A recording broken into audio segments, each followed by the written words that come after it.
ಮಾನ್ಯ ಮುಖ್ಯಮಂತ್ರಿ ಶ್ರೀ ಸಿದ್ದರಾಮಯ್ಯ ಅವರು ಇಂದು ಸದ್ಭವನ ದಿನಾಚರಣೆಯ ಅಂಗವಾಗಿ ವಿಧಾನಸೌಧದ ಸಮ್ಮೇಳನ ಸಭಾಂಗಣದಲ್ಲಿ ಪ್ರತಿಜ್ಞಾ ವಿಧಿಯನ್ನ ಬೋಧನೆ ಮಾಡಿದರು.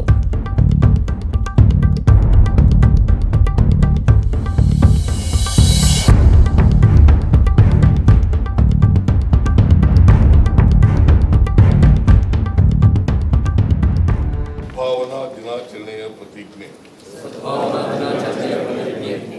ಜಾತಿ, ಧರ್ಮ, ಪ್ರದೇಶ, ಮತ ಅಥವಾ ಭಾಷೆಯ ಭೇದ ಭಾವವಿಲ್ಲದೆ ಭಾರತದ ಎಲ್ಲಾ ಜನತೆಯ ಭಾವೈಕ್ಯ ಮತ್ತು ಸೌಹಾರ್ದಕ್ಕಾಗಿ ಕಾರ್ಯನಿರ್ವಹಿಸುತ್ತೇನೆಂದು ನಾನು ಪ್ರತಿಜ್ಞೆ ಮಾಡುತ್ತೇನೆ. ಅಲ್ಲದೆ ವೈಯಕ್ತಿಕವಾಗಿ ಆಗಲಿ ಅಥವಾ ಸಾಮೂಹಿಕವಾಗಿ ಆಗಲಿ ನಮ್ಮಲ್ಲಿರುವ ಎಲ್ಲಾ ಭೇದ ಭಾವಗಳನ್ನು ಹಿಂಸಾಚಾರಕ್ಕೆ ಅವಕಾಶ ನೀಡದೆ ಸಮಾಲೋಚನೆ ಹಾಗೂ ಸಂವಿಧಾನಾತ್ಮಕ ಕ್ರಮಗಳ ಮೂಲಕ ಪರಿಹರಿಸುತ್ತೇನೆಂದು ಸಹ ಪ್ರತಿಜ್ಞೆ ಮಾಡುತ್ತೇನೆ.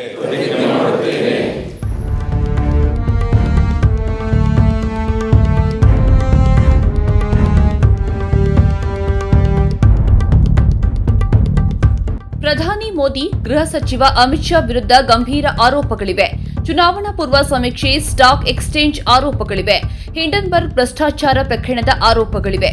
ಭ್ರಷ್ಟಾಚಾರದಲ್ಲಿ ಮುಳುಗಿದ ಬಿಜೆಪಿಯವರು ಮೊದಲು ಪ್ರಧಾನಿಯವರ ರಾಜೀನಾಮೆ ಕೊಡಿಸಲಿ ಎಂದು ಕಾಂಗ್ರೆಸ್ ಎಂಎಲ್ಸಿ ಬಿಕೆ ಹರಿಪ್ರಸಾದ್ ಹರಿಹಾಯ್ದರು. ಮುಡಾ ಹಗರಣದಲ್ಲಿ ನೈತಿಕತೆ ಇದ್ದರೆ ಕೂಡಲೇ ಸಿಎಂ ಸ್ಥಾನಕ್ಕೆ ಸಿದ್ದರಾಮಯ್ಯ ರಾಜೀನಾಮೆ ನೀಡಿ ತನಿಖೆಗೆ ಸಹಕರಿಸಲಿ ಎಂಬ ಬಿಜೆಪಿ ನಾಯಕರ ಆಗ್ರಹಿಸುತ್ತಿರುವ ವಿಚಾರ ಇಂದು ಪ್ರತಿಕ್ರಿಯಿಸಿ ಬಿಕೆ ಹರಿಪ್ರಸಾದ್ ಅವರು ಪ್ರಧಾನಿಯವರ ರಾಜೀನಾಮೆ ಕೊಡಿಸಲಿ ಎಂದು ತಿರುಗೇಟು ನೀಡಿದರು. ಸಿದ್ದರಾಮಯ್ಯ ಮತ್ತೊಬ್ಬ ಕೇಜ್ರಿವಾಲ್ ಆಗೋದು ಬೇಡ ಎಂಬ ಛಲವಾದಿ ನಾರಾಯಣಸ್ವಾಮಿ ಹೇಳಿಕೆ ವಿಚಾರ ಮಾಧ್ಯಮಗಳ ಪ್ರಶ್ನೆಗೆ ಪ್ರತಿಕ್ರಿಯಿಸಿದ ಅವರು, ಸಿಎಂ ಸಿದ್ದರಾಮಯ್ಯ ಬಂಧನ ಆಗ್ತಾರೆಂದು ಛಲವಾದಿ ನಾರಾಯಣಸ್ವಾಮಿ ಕಾಯ್ತಿದ್ದಾರೆ. ಬಂಧನ ಹೊಸದೇನಲ್ಲ. ಬಿಜೆಪಿ ವಿರುದ್ಧ ಇದ್ದವರ ವಿರುದ್ಧ ಷಡ್ಯಂತ್ರ ನಡೀತಾ ಇದೆ. ನಾವು ಕಾನೂನು ಹೋರಾಟ ಮಾಡ್ತೇವೆ. ಅಘೋಷಿತ ತುರ್ತು ಪರಿಸ್ಥಿತಿ ದೇಶದಲ್ಲಿದೆ ಎಂದರು. ಮುಡಾ ಹಗರಣದಲ್ಲಿ ಒಂದು ವೇಳೆ ಸಿಎಂ ಸಿದ್ದರಾಮಯ್ಯ ಬಂಧನಕ್ಕೊಳಗಾದರೆ ಸಿಎಂ ಆಗಿ ಮುಂದುವರಿಯುತ್ತಾರಾ ಅಥವಾ ಬೇರೆಯವರು ಸಿಎಂ ಆಗಲಿದ್ದಾರಾ ಎಂಬ ಪ್ರಶ್ನೆಗೆ ಈ ವಿಚಾರ ಹೈಕಮಾಂಡ್ಗೆ ಬಿಟ್ಟಿದ್ದು. ಮುಡಾ ಪ್ರಕರಣ ನಡೆದ ವೇಳೆ ಸಿದ್ದರಾಮಯ್ಯ ಸಿಎಂ ಆಗಿರಲಿಲ್ಲ. ಬಿಜೆಪಿ ಅಧಿಕಾರಾವಧಿಯಲ್ಲಿ ಮುಡಾ ಹಗರಣ ನಡೆದಿರೋದು. ಬಿಎಸ್ವೈ ಸಿಎಂ ಆಗಿದ್ದಾಗ ಲಂಚ ಪಡೆದು ಕೇಸ್ನಲ್ಲಿ ಬಂಧನ ಆಗಿತ್ತು. ಸಿಎಂ ಸಿದ್ದರಾಮಯ್ಯ ರಾಜೀನಾಮೆ ಕೊಡುವ ಪ್ರಶ್ನೆ ಬರೋಲ್ಲ ಎಂದರು.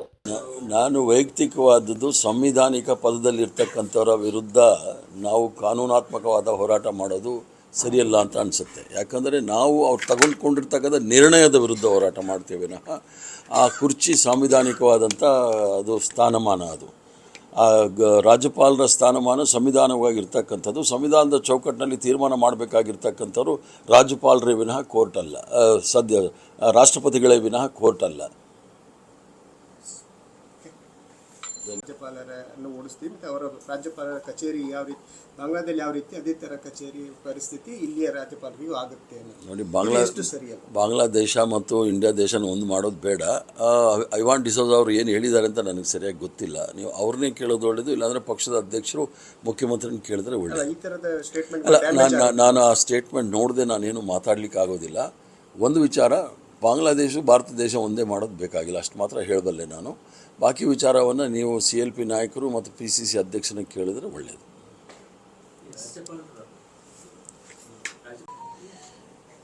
ದಲಿತ ರಾಜಕಾರಣಿಯವರು ನನಗೆ ತವರ್ ಸಿಂಗ್ ಗೆಲಾಟ್ರವರು ಭಾಳ ಹತ್ತಿರದಿಂದ ನಾನು ಬಲ್ಲವನು. ಇಬ್ಬರು ಒಟ್ಟಿಗೆ ರಾಜ್ಯಸಭಾದಲ್ಲಿದ್ದವರು.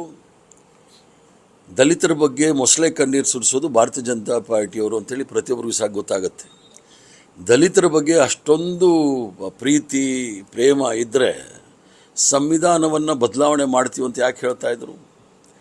ಅಷ್ಟೊಂದು ಪ್ರೀತಿ ಇದ್ದರೆ ಇವರು ಅಂಬೇಡ್ಕರ್ ಅವ್ರ ಫೋಟೋ ಇವರು ಭಾರತೀಯ ಜನತಾ ಪಾರ್ಟಿ ಆಫೀಸಲ್ಲಾಗಲಿ RSS ಕಚೇರಿಯಲ್ಲಾಗಲಿ ಅವಾಗ ಒಪ್ಕೊಳ್ತೀನಿ, ಅವ್ರಿಗೆಲ್ಲ ದಲಿತರ ಬಗ್ಗೆ ಕಾಳಜಿ ಇದೆ ಅಂಥೇಳಿ.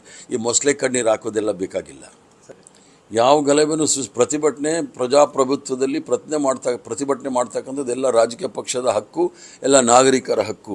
ಸಂವಿಧಾನದ ಚೌಕಟ್ಟಿನಲ್ಲಿ ನಾವು ಪ್ರತಿಭಟನೆ ಮಾಡಿದ್ದೇವೆ ವಿನಃ ಎಲ್ಲೂ ಸಹ ಹಿಂಸಾತ್ಮಕವಾದ ಪ್ರತಿಭಟನೆ ಎಲ್ಲೂ ಸಹ ನಡೆದಿಲ್ಲ. ಶಾಂತಿಯುತವಾದ ಪ್ರತಿಭಟನೆಯನ್ನು ನಾವು ಮಾಡಿದ್ದೇವೆ. ಪ್ರಾಸಿಕ್ಯೂಷನ್ ಮಾಡಿದ್ದಾರೆ ಅಂದಾಗ ಈಗ ಕೋರ್ಟಲ್ಲಿದೆ, ಹೈಕೋರ್ಟಲ್ಲಿ ಈಗಾಗಲೇ 29ನೇ ತಾರೀಕುವರೆಗೂ ಯಾವ ಕೋರ್ಟು ಸಹ ವಿಚಾರಣೆ ಮಾಡಬಾರ್ದು ಅಂತೇಳಿ ಹೇಳಿದೆ. 29ನೇ ತಾರೀಕುವರೆಗೂ ಇದು ಕಾನೂನಾತ್ಮಕವಾದ ಹೋರಾಟ.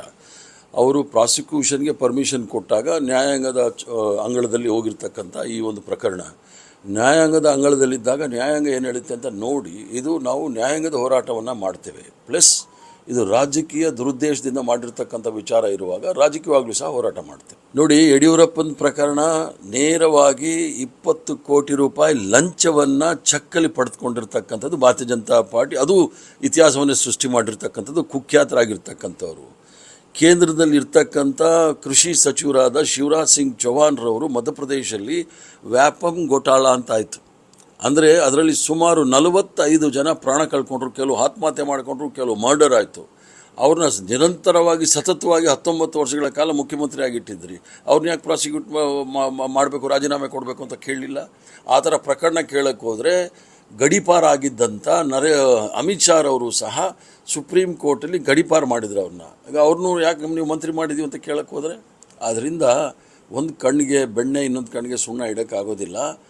ಗಂಭೀರವಾದ ಆರೋಪ ಭಾರತೀಯ ಜನತಾ ಪಾರ್ಟಿ ನಾಯಕರ ಮೇಲೆ ಇತ್ತೇ ವಿನಃ ಇದು ಕಪೋಲ ಕಲ್ಪಿತ ಸೃಷ್ಟಿ ಮಾಡಿರ್ತಕ್ಕಂಥ ಈ ಆರೋಪಗಳ ಇದಕ್ಕೆ ಸರಿಯಾದ ಉತ್ತರವನ್ನು ನಾವು ಕೊಡ್ತೇವೆ.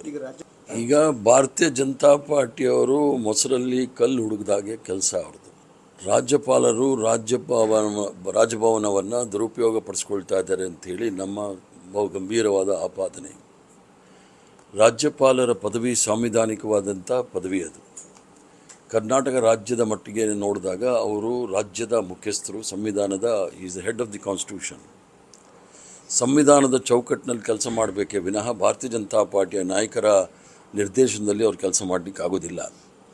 ಈ ಎಲ್ಲ ಪ್ರಕರಣಗಳು ನೋಡಿದಾಗ, ಮೂಡ ಇರ್ಬೋದು, ವಾಲ್ಮೀಕಿ ಹಗರಣಗಳು ಇದೆಲ್ಲ ನೋಡಿದಾಗ ಎಲ್ಲೋ ಒಂದು ಕಡೆ ಜನಸಾಮಾನ್ಯರಲ್ಲಿ ಒಂದು ಸಂಶಯ ಬರ್ತಾ ಇದೆ, ರಾಜ್ಯಪಾಲರು ಭಾರತೀಯ ಜನತಾ ಪಾರ್ಟಿಯ ಅಧ್ಯಕ್ಷರ ರೀತಿಯಲ್ಲಿ ವರ್ತನೆ ಮಾಡ್ತಾ ಇದ್ದಾರೆ ಅಂತೇಳಿ.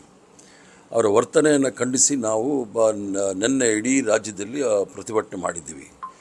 ಮೊದಲಾದರೂ ಸಹ ಇಡೀ ದೇಶದಲ್ಲೇ ಕುಖ್ಯಾತರಾಗಿರ್ತಕ್ಕಂಥ ಭಾರತೀಯ ಜನತಾ ಪಾರ್ಟಿಯವರು ಅವರ ನಾಯಕತ್ವ ಆಪರೇಷನ್ ಕಮಲದ ಮೂಲಕ ಸರ್ಕಾರವನ್ನು ಕೆಡವಲಿಕ್ಕೆ ಪ್ರಯತ್ನ ಮಾಡೋದು, ಕೆಡುವುದ್ರು ಸಹ 2 ಬಾರಿ. ಈ ಬಾರಿ ಅದು ಆಪರೇಷನ್ ಕಮಲ ನಡೆಯೋದಿಲ್ಲ ಅಂತ ಗೊತ್ತಾದ ಮೇಲೆ ವಾಮ ಮಾರ್ಗದ ಮೂಲಕ ಸರ್ಕಾರವನ್ನು ಅಸ್ಥಿರಗೊಳಿಸಲಿಕ್ಕೆ ಪ್ರಯತ್ನ ಮಾಡ್ತಾ ಇದ್ದಾರೆ. ಅದರ ವಿರುದ್ಧ ತೀವ್ರವಾದ ಪ್ರತಿಭಟನೆಯನ್ನು ಮಾಡಿದ್ದೇವೆ. ಸರಿ.